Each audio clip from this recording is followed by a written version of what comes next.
Delhi blast पर 10 बड़े खुलासे हम आपको दिखा रहे हैं। दिल्ली ब्लास्ट को लेकर एक सनसनीखेज खुलासा अल फलाह यूनिवर्सिटी से बरामद हुई डॉक्टर उमर और डॉक्टर मुजम्मिल की डायरी से हुआ है। सर्च ऑपरेशन के दौरान उमर और मुजम्मिल के कमरे से जांच टीम को 2 डायरी मिली। डायरी के एक एक पन्ने में आतंक की खौफनाक प्लानिंग की हर बात दर्ज है।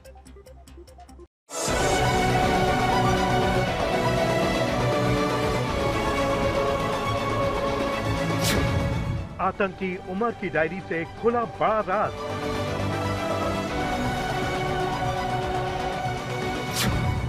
आतंकी मुजम्मिल की डायरी में सीक्रेट प्लान।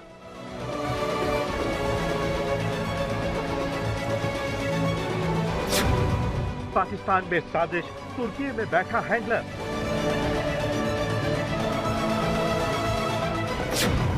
सीरियल ब्लास्ट की रची गई थी बड़ी साजिश।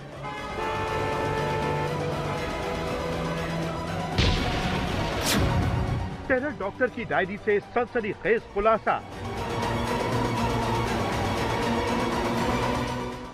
डॉक्टर मुजम्मिल साजिश को अंजाम देता उससे पहले ही जांच एजेंसियों के हाथ पे चढ़ गया, लेकिन फरीदाबाद टेरर मॉड्यूल के अहम मेंबर डॉक्टर उमर के गिरेबान तक जांच एजेंसियों के हाथ पहुंचते उससे पहले ही दिल्ली में फिदायीन हमले को अंजाम दे दिया गया।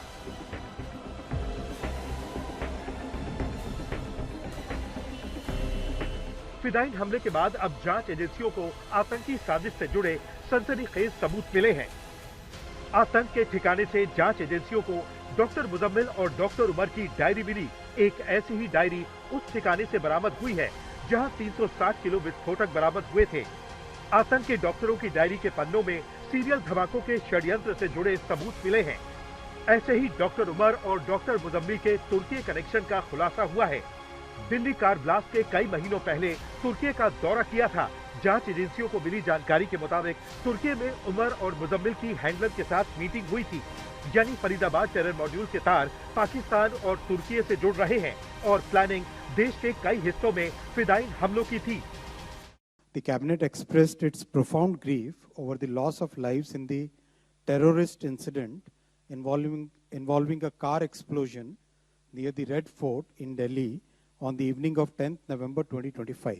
The country has witnessed a heinous terror incident perpetrated by anti-national forces through a car explosion near the Red Fort. The explosion resulted in multiple fatalities and caused injuries to several others. The cabinet pays its solemn respects to the victims of this senseless act of violence and conveys its heartfelt condolences to the bereaved families. Delhi में हुआ फिदायीन हमला सोची समझी आतंकी साजिश का हिस्सा है। फिदायीन हमले की साजिश बीते कई सालों से चल रही थी। ये खुलासा अल फलाह यूनिवर्सिटी के कैंपस के सर्च ऑपरेशन के दौरान हुआ।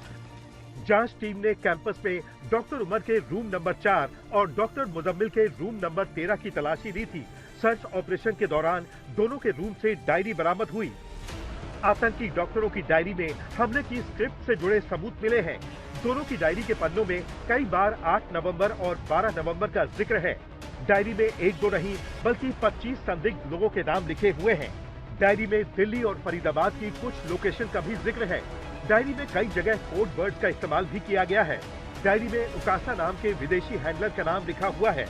जांच एजेंसियां जब मुजम्मिल, उमर और डॉक्टर आदिल के अलग अलग ठिकानों पर पहुंची तो उन्हें करीब 3 डायरियां मिली हैं, नोटबुक मिला है जिसकी जांच की जा रही है। और इस डायरी से, इस नोटबुक से कई खुलासे हुए हैं। किस तरीके से प्लानिंग की जा रही थी, किस तरीके से सामान पूरा खरीदा जा रहा था और कैसे उसे एक जगह पर रखना है। इतना ही नहीं, इन डायरियों के अंदर कोडवर्ड में भी काफी सारी चीजें लिखी हुई हैं जो पूछताछ में क्लियर की जा रही है।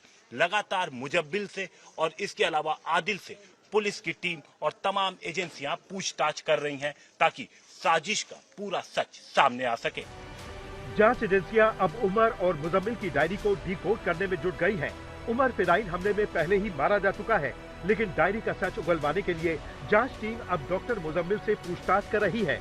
बड़ी बात यह है कि डायरी की हैंडराइटिंग उमर और मुजम्मिल से मैच हो चुकी है, यानी डायरी में जो लिखा है उसे खुद उमर और मुजम्मिल ने लिखा है।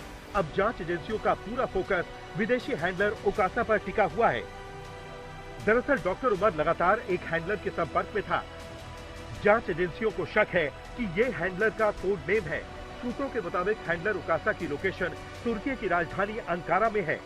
आतंकी उमर और फरीदाबाद टेरर मॉड्यूल से जुड़े दूसरे आतंकी सेशन ऐप के जरिए लगातार हैंडलर के संपर्क में थे।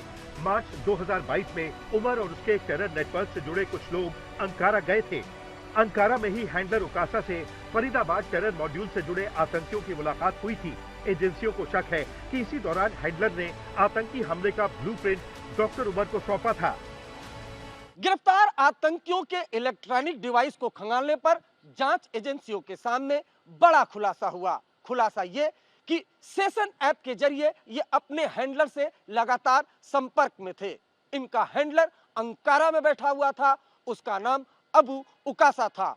अबू उकासा सोशल मीडिया के जरिए इनका ब्रेन वॉश करता था। तुर्की यात्रा के दौरान ये बेहद कट्टर हो गए थे और भारत लौटने पर इन्होंने जैश का एक नया मॉड्यूल तैयार किया था। शुरुआती जांच में पता चला है कि हैंडलर उकासा फरीदाबाद टेरर मॉड्यूल और आतंकी संगठन जैश ए मोहम्मद के बीच कड़ी का काम कर रहा था।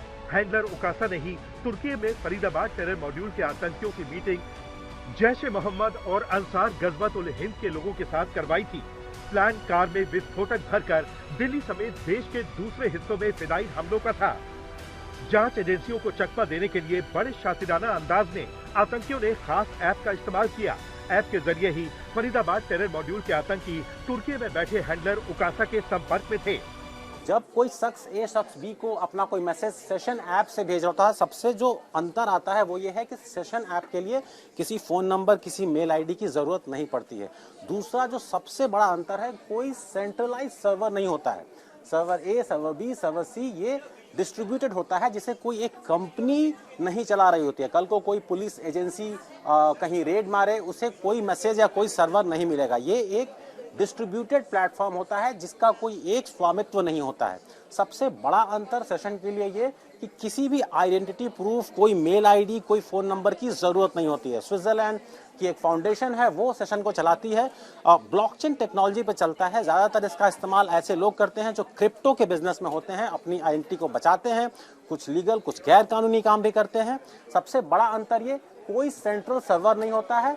कोई भी लॉ इन्फोर्समेंट चाह कर भी किसी भी तरह के फुटप्रिंट्स को, डिजिटल फुटप्रिंट्स को निकाल नहीं सकती है। दिल्ली में हुए आतंकी हमले में तुर्की की जमीन इस्तेमाल की गई, लेकिन तुर्की की तरफ से आई सफाई में यही दावा किया गया है कि दिल्ली कार ब्लास्ट से उनका कोई कनेक्शन नहीं है। दिल्ली से हिमांशु मिश्रा के साथ अरविंद ओझा, आज तक।